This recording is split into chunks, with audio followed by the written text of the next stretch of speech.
పేదల ఆరోగ్యం కోసమే ఉచిత వైద్య శిబిరం 3 వసంతాలు పూర్తి చేసుకున్న శ్రీ మహావేద్ హాస్పిటల్ నాగర్ కర్నూల్. ఏప్రిల్ 28 ప్రజాజ్యోతి నాగర్ కర్నూల్ పట్టణ మరియు గ్రామీణ పేద ప్రజల ఆరోగ్యం కోసమే ఉచిత వైద్య శిబిరాన్ని ఏర్పాటు చేసినట్లు మహావేద్ హాస్పిటల్ యజమానులు డాక్టర్ నరేన్, డాక్టర్ పూర్ణిమలు అన్నారు. నాగర్ కర్నూల్ జిల్లా కేంద్రంలోని మహావేద్ హాస్పిటల్ను ప్రారంభించి 3 వసంతాలు పూర్తి చేసుకున్న సందర్భంగా సోమవారం ఉచిత వైద్య శిబిరాన్ని నిర్వహించినట్లు డాక్టర్ నరేన్, డాక్టర్ పూర్ణిమలు మాట్లాడుతూ, ముఖ్యంగా ఆరోగ్యం పట్ల గ్రామీణ ప్రజలు నిర్లక్ష్యం జాగ్రత్తగా వహిస్తారని, వారికి అవగాహన కల్పించేందుకు తరచూ ఉచిత వైద్య శిబిరాలను నిర్వహిస్తున్నామన్నారు. ఈ శిబిరంలో బీపీ, షుగర్, థైరాయిడ్, ఈసీజీ, ఇతర పరీక్షలు నిర్వహించడం జరిగిందన్నారు. ఈ సందర్భంగా డాక్టర్ పూర్ణిమ మాట్లాడుతూ, రోజు మనం తీసుకునే ఆహారం, వాతావరణంలో వస్తున్న మార్పులు, ఇతర కాలుష్యాల వల్ల ప్రతి ఒక్కరూ అనారోగ్యాల బారిన పడుతున్నారని, ఇలాంటి పరిస్థితిలో ఆరోగ్యం పట్ల నిర్లక్ష్యం వహించరాదని, ప్రతి ఒక్కరూ ఎప్పటికప్పుడు వైద్య పరీక్షలు చేసుకొని ఆరోగ్యాన్ని జాగ్రత్తగా కాపాడుకోవాలన్నారు. డాక్టర్ నరేన్ మాట్లాడుతూ, ఈరోజు నిర్వహించిన ఉచిత వైద్య శిబిరంలో 200 మందికి పైగా పేదలకు 100 చిన్నపిల్లలకు ఉచిత వైద్య శిబిరాలు నిర్వహించడం జరిగిందని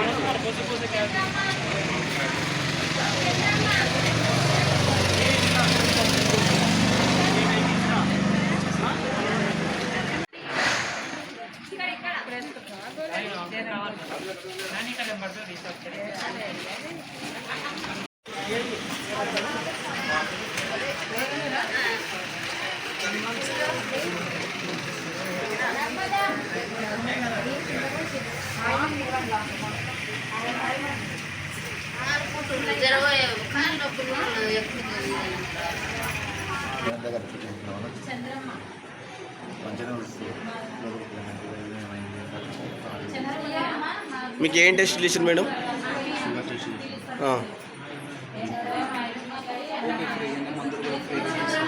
ఏమన్నా మెడిసిన్ ఫ్రీ ఇచ్చారా? ఫ్రీ అని చెప్పారా? నాగర్ కర్నూల్ మహావేద్ హాస్పిటల్ క్యాంప్ ఉచితంగా అంటే మేము మా ఊరికి ఉచితంగా ట్రీట్మెంట్ మందులు ఇస్తున్నాం. అంటే మేము ఇంతవరకు హాస్పిటల్ వచ్చినాం. బీపీ, షుగర్ టెస్టులు కూడా చేసిన సార్ మంచిగా మాకు ట్రీట్మెంట్ చేసేది ఇంతవరకు ఫ్రీ ఉచితంగా అయినందుకు మా బిడ్డ మేము చూపించుకోవాలంటే ఈ హాస్పిటల్ దగ్గర వచ్చినాం. థ్యాంక్స్ ఆ దేవుని సార్ ఉన్నాక దేవుని ఆశీస్సులు ఉండగానని నేను కోరుతున్నాను. నా పేరు ఎండి ఖాజాబాబా, మాది పక్కన పల్లెటూరు కురుకుర్తి గ్రామం. మేము ఇక్కడ ఈరోజు నాగర్ కర్నూల్ జిల్లా కేంద్రంలోని ఎండవిట్ల రోడ్డు ఉన్న హాస్పిటల్ మహాదేవ్ హాస్పిటల్, జామీ మస్జిద్ పక్కన ఉన్న హాస్పిటల్ ఈరోజు ఫ్రీ క్యాంప్ ఉంది. ఇక్కడ అంటే మేము సోషల్ మీడియా ద్వారా తెలుసుకొని ఇక్కడ రావడం జరిగింది. ఇక్కడ మాకు బీపీ, షుగర్లు అన్నీ చెక్ చేయడం జరిగింది ఫ్రీగానే. మా ట్రీట్మెంట్ కూడా సార్ దగ్గర చూపించుకున్నాము. ప్లస్ ఇంకోటి ఏంటంటే మాకు మందులు కూడా ఉచితంగా ఇస్తున్నారు. మంచి అవకాశం ఇది పేదవాళ్లకు. ఇక్కడ చుట్టుపక్కల ఉన్న గ్రామాల్లో చాలామంది వస్తున్నారు. ఇక్కడ ఈ వస్తున్నారు. ఇక్కడ ఉన్న ప్రాంతంలో ఇక్కడ పాలమూరు జిల్లా, నాగర్ కర్నూలు జిల్లా ఇది వెనుకబడిన ఉన్న ప్రాంతం కాబట్టి ఇక్కడ ఈ సౌకర్యం కల్పించినందుకు డాక్టర్ పూర్ణిమ మేడం గారికి మరియు సార్ నవీన్ సార్ గారికి కూడా మా తరపు నుండి ప్రతి ఒక్క ధన్యవాదాలు. ఇలాగే ఇంకా ఇలాగే ప్రతి సంవత్సరం కూడా సంవత్సరంలో 2 సార్లు 3 సార్లు కూడా ఇలాంటి అవకాశాలు పేద ప్రజలకు అవకాశాలు కల్పించాలి. అందరూ కూడా పేద ప్రజలు కూడా ఇక్కడ గతంలో కూడా నేను కూడా ఇక్కడ ఈ హాస్పిటల్లో చూపించుకున్నా. గతంలో పోయిన 2 సంవత్సరాల క్రితం నేను ఇక్కడ ట్రీట్మెంట్, నాకు డెంగ్యూ వచ్చిండే. డెంగ్యూ వస్తే డెంగ్యూ ట్రీట్మెంట్ మంచిగా చేసింది మేడం పూర్ణిమ మేడం గారు. డెంగ్యూ ట్రీట్మెంట్ మంచిగా చేశారు. నాకు అసలు డెంగ్యూ ఎంత లాస్ట్ చివరి స్థాయికి ఎంత చివరి స్థాయి అంటే అసలు మనకు 50 అది కొన్ని లక్షలు ఉండేది దానికి 50,000లకు వచ్చినది నాకు. అది కూడా నాకు మంచి స్థాయిలో మళ్ళీ పెరిగించాలి. అందుకోసం ఈ హాస్పిటల్ మేము ఖచ్చితంగా ఎప్పుడు వచ్చినా కూడా మేము ఇదే హాస్పిటల్కి వస్తుంటాము. ప్రజలు కూడా ఈ సద్వినియోగం చేసుకోవాలి. ఈ అవకాశం ఇచ్చినందుకు నా పేరు డాక్టర్ నరేన్ అండి.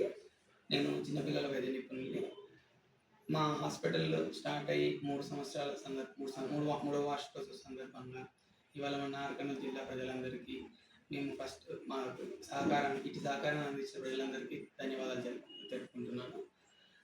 ఈ శుభ సందర్భంగా నేను అమ్మ హాస్పిటల్ చేస్తాను, కానీ మా మేడం ఇక్కడ క్యాంప్ నిర్వహిస్తున్నందుకు నేను కూడా ఇక్కడ క్యాంప్ పెడితే బాగుంటుందని, పిల్లలకు కూడా ఉచితంగా వైద్యం చూస్తే బాగుంటుందనేసి నేను 14 సంవత్సరాలు పైబడిన వారందరికీ చూస్తానండి. మనం మెయిన్గా చూసుకోవాల్సినవి ఏంటి అని అంటే బీపీ, షుగర్, థైరాయిడ్, రక్తహీనత, బ్లడ్ తక్కువ అయిపోవటం.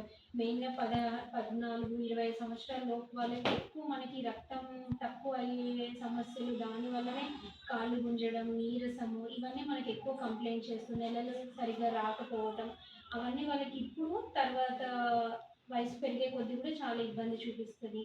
తర్వాత స్క్రీనింగ్ మనకి మెయిన్గా షుగర్ ఉన్న వాళ్ళు రెగ్యులర్గా చూపించుకొని మెడిసిన్స్ వాడాలి.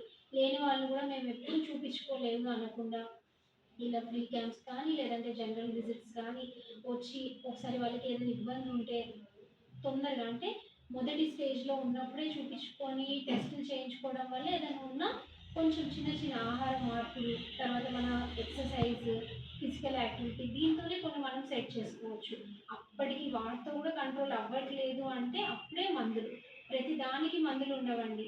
అసలు మనకి ఏదైనా ఇబ్బంది ఉంటే దేనివల్ల వచ్చింది అది తెలుసుకొని దానికి మనం కరెక్ట్ సజెషన్ తీసుకొని దాన్ని ఫాలో అవుతే మనకి మార్పు అనేది చాలా తొందరగా మొదలవుతుంది. అదే ఆల్రెడీ షుగర్ ఉన్నవాళ్ళు, బీపీ ఉన్నవాళ్ళు ఫస్ట్ అసలు కంట్రోల్ ఉందా లేదా, దాని ప్రకారం వాళ్ళు రెగ్యులర్గా కుదిరితే నెల లేదంటే 2 నెలలకు ఒకసారి ఖచ్చితంగా బీపీ ఎలా ఉంది, షుగర్ ఎలా ఉంది, మనం వాడుతున్న మందులు సరైనవేనా, సరిపోతుందా లేదా చూసుకో. ఒక మందు పెడితే జీవితాంతం అదే అనేది కాదండి. ఏమైనా ఎక్కువ తక్కువ అవుతుందా, జ్వరం వచ్చినప్పుడు ఒక్కొక్కసారి షుగర్ డౌన్ అవుతూ ఉంటుంది, ఇన్ఫెక్షన్స్ ఉన్నప్పుడు పెరుగుతూ ఉంటుంది. ఇవన్నీ మనం అందరికీ ఒకే తీరుగా ఉంటుందని మనం చెప్పలేము. ఒక్కొక్క పర్సన్ అంటే ఒక వ్యక్తికి ఇంకొక మరో వ్యక్తికి చాలా తేడా ఉంటుంది. సో వాళ్ళు అలా వాడుతున్నారు, నేను ఇలా వాడుతున్నాను, వాళ్ళకి గోళీ వద్దు, నాకు ఇది, అసలు వేరే వాళ్ళతో ఎప్పుడు కంపేర్ చేసుకోవద్దు. మీరు చూపించే డాక్టర్ సలహా మేరకు అది ఓకేనా లేదంటే ఏమైనా మార్పు చేయాలా చూసుకోవాలి. ఇంకొకటి, బీపీ ఉందని తెలిసింది కానీ కొంతమంది రారండి, వెళ్ళి గోళీ పెట్టించుకోండి అని చెప్తారు లోకల్లో చెక్ చేసిన వాళ్ళు. అమ్మో ఇప్పుడే బీపీ గోళీ పెడితే ఎప్పటికీ వాడాలేమో, 1 సంవత్సరం 2 సంవత్సరాల తర్వాత చూద్దాంలే అని అస్సలు ఆగకూడదు. చూయించుకోకుండా అవి పెరిగాయనుకోండి, సడన్గా గుండెపోటు, పక్షవాతం, కళ్ళు తిరగడం, వీటికి అయ్యే ఖర్చు ఇంక వచ్చిన తర్వాత వాడే గోళీలు అసలు మనం వాటిని ఊహించలేము కూడా. ఎప్పుడైనా మీకు ఎక్కడైనా చెక్ చేస్తే ఎక్కువ వస్తుంది, ఇబ్బంది అవుతుంది అంటే తక్షణమే డాక్టర్ సలహా మేరకు దాన్ని ఏం చేయాలి, మన ఆహారంలో మార్పులు ఏమైనా ఉంటే కనుక్కోవాలి. దానికి ఏమైనా గోళీలు అవసరమైతే ఫస్ట్ డాక్టర్ చెప్పిన మాట వినండి. అనవసరంగా ఎవ్వరూ గోళీలు పెట్టరు, పెట్టామంటేనే తప్పనిసరిగా వాడాలి. తర్వాత మళ్ళీ మీరు మంచిగా అన్ని ఆహార పదార్థాలు అలవాట్లు, మందు, సిగరెట్, బీడీ, దగ్గు కూడా నెల నుండి దగ్గు ఉంది, 2 నెలల నుండి దగ్గు ఉంది అంటే షుగర్ ఏమైనా మొదలవుతుందా, టీబీ కానీ న్యూమోనియా ఏమన్నా ఉంటుందా, ఒక 2 రోజులు చూడాలి. మీ ఇంట్లో చిన్న చిన్న మార్పులతో తగ్గిందంటే ఓకే, తగ్గట్లేదు అంటే వెంటనే డాక్టర్ని కలిసి నెక్స్ట్ ఏం చేయాలి, ఏంటి సలహా మేరకు మందులు వాడాలి. తగ్గింది అంటే ఓకే, తగ్గలేదు అంటే దానికి తగ్గ పరీక్షలు డాక్టర్ మీకు సజెస్ట్ చేస్తారు, దాన్ని ఫాలో అవ్వాలి. ఏం కాదు, ఇంతకు ముందు అంటే ఓకే పెద్దవాళ్ళు ఉన్నారు బాగున్నారు, కానీ ఇప్పుడు పరిస్థితులు అలా లేవు. మనం తినే ఆహారం కానీ, మన ఫిజికల్ యాక్టివిటీ కానీ, వాతావరణం కానీ, మనం చేసే పని కానీ అన్నీ మన హెల్త్ మీద ఎఫెక్ట్ చూపిస్తాయి. దేన్ని నెగ్లెక్ట్ చేయదు, అన్నిటికీ ట్రీట్మెంట్ ఉంది, అన్నీ చూపించుకోవాలి, దానికి తగ్గట్టు ఫాలో అవ్వాలి. ఇప్పుడు మీరు అడిగినట్టు పీసీఓడి అని చాలా ఎక్కువ అయిపోతున్నాయి. కరెక్ట్గా చెప్పాలంటే 14-15 అంటే మెచ్యూర్ మినార్కి అటెండ్ అవ్వక ముందు నుండే వాళ్ళ బాడీలో బరువు పెరగటం అనేది, అంటే తొందరగా పెద్ద మనిషి అయిపోవటం, కొంతమందికి లేట్గా 16 సంవత్సరాలు అయినా రాకపోవడం, పెద్ద మనిషి అయిన తర్వాత కూడా నెల కరెక్ట్గా అవ్వకపోవడం, 3 నెలలకి 4 నెలలకి ఒక్కొక్కసారి సంవత్సరానికి. పెద్ద మనిషి అయిన తర్వాత సంవత్సరం 2 సంవత్సరాల వరకు మంత్ ఇరెగ్యులర్గా అంటే 2 నెలలు 3 నెలలు రాకపోవడం అనేది నార్మల్. అది మన బాడీలో ఫిజియలాజికల్ యాక్సిస్ అనేది మెచ్యూరిటీ రావాలి. కానీ ఆ తర్వాత కూడా అలానే అవుతుంది అని అంటే వెయిట్, బరువు ఎంత ఉన్నారు, మనం ఎలాంటి ఆహారం తీసుకుంటున్నాము, ఎక్కువ ఎక్కువ జంక్ ఫుడ్ అండి. మన బయట నూడిల్స్ కానీ, బేకరీ ఐటమ్స్ కానీ, బిస్కెట్స్ కానీ, అదొకటి ఫుడ్. ఇంకోటి ఏంటంటే వ్యాయామం, ఎక్సర్సైజ్ లేదు. మన టైమింగ్స్ కానీ, స్కూల్ టైమింగ్స్ కానీ, వర్కింగ్ టైమింగ్స్ కానీ, ఏదైనా చెప్తే ఇలా వాకింగ్ చేయాలంటే మాకు టైం లేదు. మనం అడ్జస్ట్ చేసుకుంటే ప్రతి దానికి టైం ఉంటుంది. పిల్లల నుండే ఎక్సర్సైజ్, ఫ్రూట్స్ తీసుకోవటం, జంక్ ఫుడ్ అనేది తగ్గించడం మనం ముందు నుండే వాళ్ళకి అలవాటు చేస్తే వాళ్ళు పెద్దగా అయ్యే వరకు దానికి అడ్జస్ట్ అయిపోతారు. ఇప్పుడు షుగర్లు ఇంతకుముందు 60 ఏళ్ళకి వచ్చేవి, ఇప్పుడు 30-40 ఏళ్ళకి షుగర్లు, బీపీలు. ఎందుకు అని అంటే మనం వాళ్ళని ఎడ్యుకేట్ చేయాలి. వాళ్ళకి చెప్పాలి అంటే ఫస్ట్ మనం తెలుసుకోవాలి. Thank you madam. So food, physical activity, బరువు అనేది కంట్రోల్గా ఉండాలి. అంతే ఉంటుంది. మా ఫ్యామిలీలో వెయిట్ అంతే అలా కాదండి. మనం ప్రయత్నిస్తే అన్నీ కంట్రోల్ అవుతాయి. అన్నీ మన చేతిలోనే ఉంటాయి. మన చేతిలో కుదరకపోతే డాక్టర్ హెల్ప్ తీసుకోవాలి.